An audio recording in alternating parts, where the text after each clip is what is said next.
Predictions of gloom and doom in a world without racial preferences resonate with some people only because affirmative action has been debated for over 40 years, but is still largely misunderstood.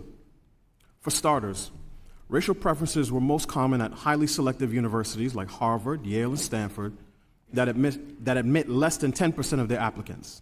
They were less common in schools like Virginia Tech or the University of Missouri that admit well over half of their applicants.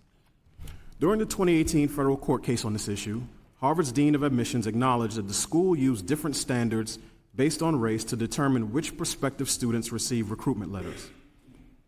The university ranked applicants using an academic index comprising SAT scores and grades. These scores were broken into deciles, where the first decile is lowest and the 10th is highest. Harvard's own student data proved the school's two-tiered recruitment efforts were reflected in its admissions decisions.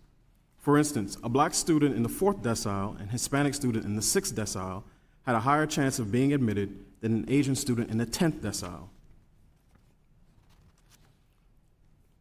In the words of Justice John Harlan, the lone dissenter in Plessy versus Ferguson, our Constitution is colorblind and neither knows nor tolerates classes among citizens. In respect of civil rights, all citizens are equal before the law. The Supreme Court struck down the use of racial preferences in college admissions because they subjected Asian and white students to higher standards than their black and Hispanic counterparts. But what of the claim, held by many progressive commentators, that eliminating these policies will return America to a pre-civil rights era of segregation and discrimination? It's simply not true. The highest performing black applicants at Harvard have close to a 60% chance of being admitted. And for legacy black students, that number rose to 99.9%. Put simply, no selective university is turning away black students with the top grades and test scores. The main issue regarding race and enrollment at Harvard is that 75% of black and 57% of Hispanic applicants are clustered in the bottom 3 deciles, compared to 16% of their Asian American and 24% of their white peers. The solution to this problem is higher performance at the K-12 level, not racial preferences at the collegiate level. Pity and paternalism do not lead to equality. Equality cannot be enforced through mandates or quotas.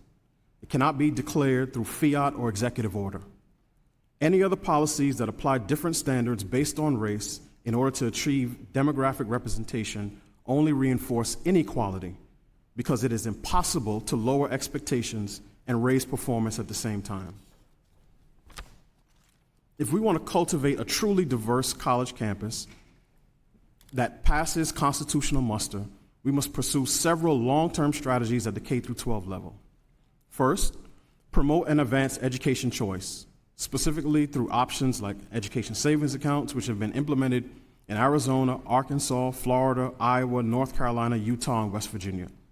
Second, local policymakers should create pathways for gifted students to receive progressively challenging work in school as well as specialized education programs outside the classroom.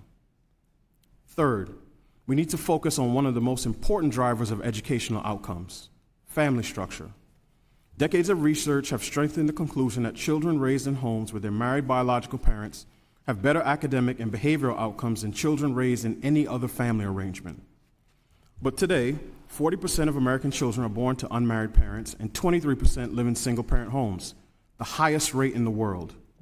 Any attempts to improve education outcomes, whether on a K-12 or post-secondary level, must include changes in policy and culture that encourage marriage and strengthen families. This is why some schools are looking for ways to incorporate the success sequence into the classroom. Students need to know that people who finish high school, secure stable employment, and marry before having children have a single-digit poverty rate by their mid-30s. The takeaway for politicians, policymakers, and pundits should be clear. A student's family, home environment, study habits, and school quality play a much larger role in determining their academic outcomes than their skin color. Public policy should reflect these facts, not be used to socially engineer outcomes in ways that violate basic constitutional principles. Thank you very much for your time and attention.